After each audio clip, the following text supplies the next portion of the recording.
Our first speaker is Chris Buchignani, and he will be speaking right after this introduction video. Hi, I'm Chris Buchignani, president of the Nittany Valley Society. Today I'll be talking about conserving the culture of the Nittany Valley, practical ways to preserve and experience enchantment in a place.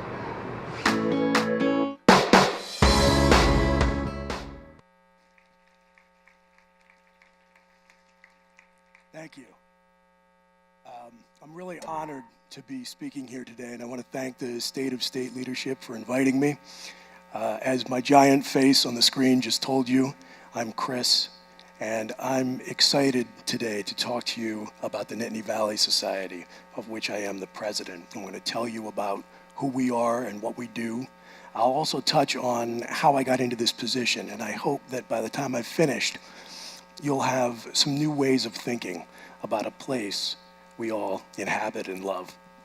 But first, I'd like to draw your attention to a 2013 New York Times article that reported on psychological research that found that children who are equipped by their parents or caregivers with a robust family narrative, so the stories of their relatives and ancestors incorporated into their sense of identity, demonstrated much better ability to deal with the ups and downs of life. So when they were able to orient themselves within the context of an ongoing, personally relevant story, they demonstrated the ability to handle stress and adversity more effectively. So I think that's a really fascinating idea, that storytelling and internalizing of stories can actually produce greater resiliency. So that's a seed I'm planting. Let's give it some TLC. Back to the Nittany Valley Society. We were founded in April of 2012, and we describe ourselves as a cultural conservancy, although we didn't use that term at the time. This idea of cultural conservation is relatively unusual and unique. It's happening in very few places, and in fact, I think it's fair to say that it's evolving. It's being innovated right here. And that's an important point, because I think we can all agree that if there's going to be a new way of celebrating specialness of place, of course it's going to happen here. And that's what we had at the beginning of the Nittany Valley Society, a belief that this is a special place. Our founding board of directors had a passion and a deep affection for this community, and a sense that there was an opportunity to do something more intentional to preserve and share its spirit. After that, the details were a little fuzzy. So I like to say that the Nittany Valley Society began more as a feeling in our hearts than an idea in our heads. And so we decided that the best thing to do would be to just start doing things that reflected that feeling we had. And through that iterative process, the rest of it would come into focus, and so we did. One of the first things we did was begin publishing books, like The Legends of the Nittany Valley. Now, I hope at least a few of you in here have heard of Princess Nittany, but certainly it's our hope that your contemporaries a few years from now will know her through our work. We collected together the American Indian legends that were published at the turn of the 20th century by Pennsylvania folklorist Henry Shoemaker to serve as a mythology for the Nittany Valley, our own unique local folklore. Conserving Mount Nittany tells, for the first time, the complete story of the community's generational effort to protect and preserve our most cherished and distinctive natural landmark. Author Tom Shakely introduces his idea of dynamic environmentalism, contrasting the successful saving of the mountain with failures to preserve woods on campus, and pointing to the explicitly emotional and cultural appeals in the successful campaign to protect Mount Nittany as the deciding factor. In the Pennsylvania State College, Interpretation and Record, we revived the first official history of Penn State, completed in 1933 by the university historian Erwin Runkle, but never published until the release of our edition in 2013. Here we have a personal version of Penn State's story, laid down by somebody who witnessed much of it himself, a voice from our past speaking to us in our present. So all told, we've published 6 books currently, and this summer we've got a 7th one that's coming out that I'm also really excited about as well. On the Nittany Valley Heritage Walk, we work with artists Michael Pilato and Yuri Karabash, who painted the inspiration mural on the side of the student bookstore downtown. Donors can purchase engraved pavers with a message of their choice to be placed on a brick walk adjacent to the mural, and the proceeds help fund preservation of the mural itself and expansion of similar public artworks downtown. Now, the mural is very interesting. It tells the story of this community in a unique and participatory way. And so with this project, we're not only preserving that function, we're also elevating the space to enhance the experience of visiting and viewing the mural. One of our most exciting and fulfilling projects has been working with the history department to help support the creation of the first ever 3-credit undergraduate course on the history of Penn State, which is only the 2nd of its kind in the Big Ten. It'll be offered for the first time this fall and supported into perpetuity by an endowed fund created by the Nittany Valley Society with leadership from one of our board members, who was also one of the inaugural State of State speakers and is here today, Steve Gargiulo. So that's a sampling of what we do. There's more. We have a student fellowship that funds historical research. We've been involved with numerous preservation efforts. And we've got some exciting and impactful stuff in the works. But all of it always comes back to the idea of sharing the story of our place. And so through this work, we started to develop this concept we have of cultural conservation. We repeatedly encountered this recurring theme of a distinctive community with a unique culture rooted in place. And when I use the term community, I do so broadly, both physical and distributed, because with the Commonwealth campus system and the World Campus, the massive network of Penn State alumni, and the many, many people who were born or spent much of their life here, there are hundreds of thousands whose hearts reside here, even when they live elsewhere. But it all originates and emanates from here in this extraordinary valley. And I think it's comforting and necessary, maybe even, in this age of the transient and the disposable, where the world is flat, to take some time to meditate on why place matters. So we began to understand how cultural conservation differs from historical preservation.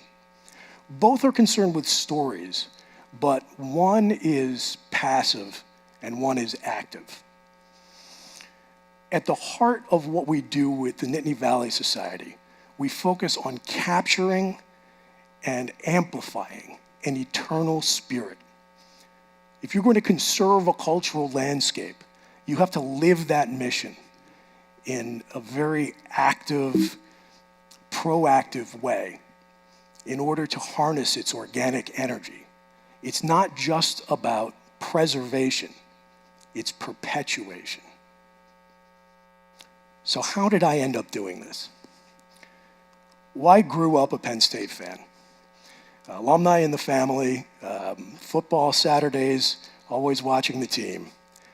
I'm a native Pennsylvanian, so I always had this sense of a presence in my community of Penn State as the flagship university of my home state.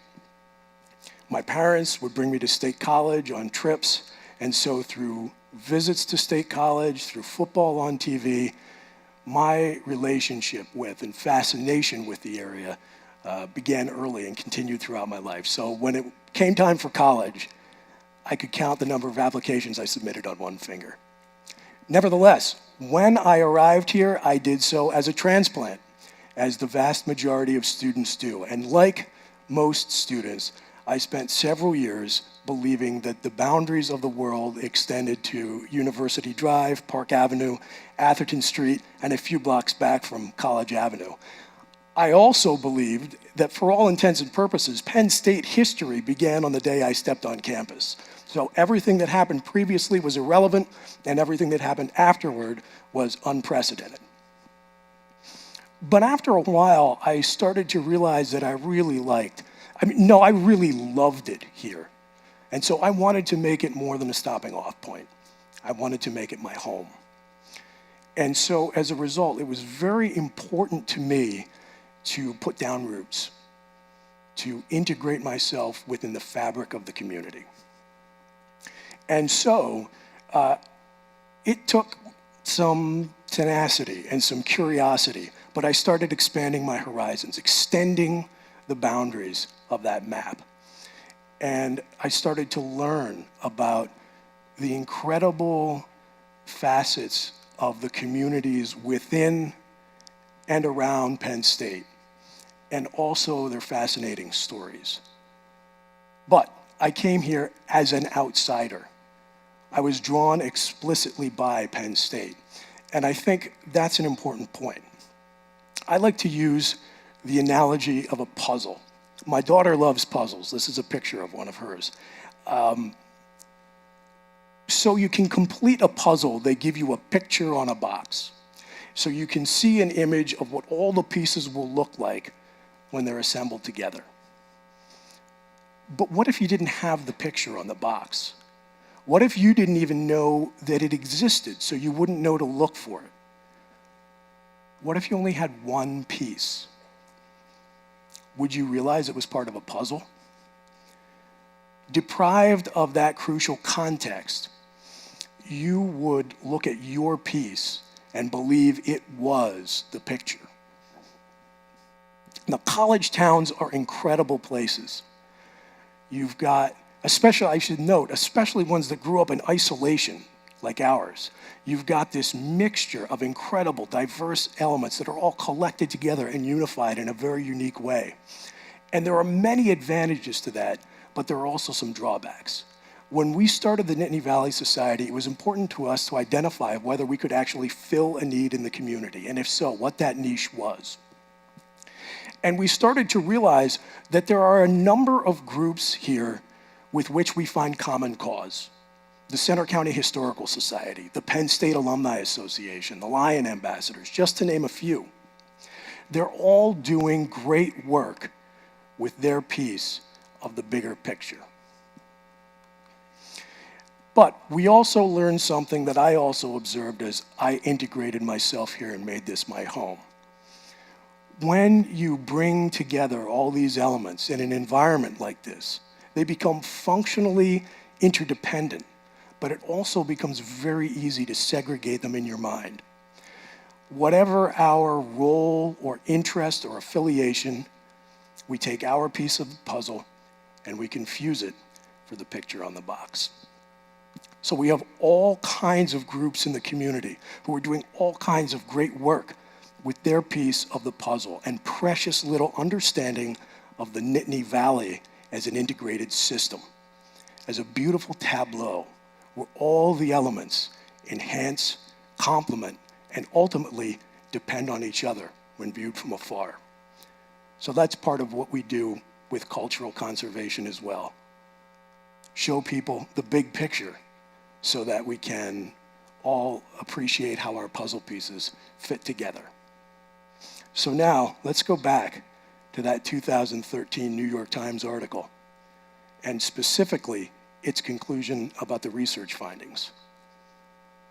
The single most important thing you can do for your family may be the simplest of all. Develop a strong family narrative. So I would submit to you that strong communities are like families.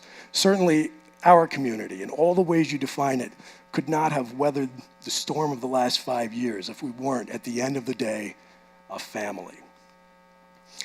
And so that is the ultimate goal of the Nittany Valley Society's mission of cultural conservation, to strengthen our sense of our shared narrative to build a more resilient community. We're all in this together. Forget town and gown. Don't box yourself in with labels.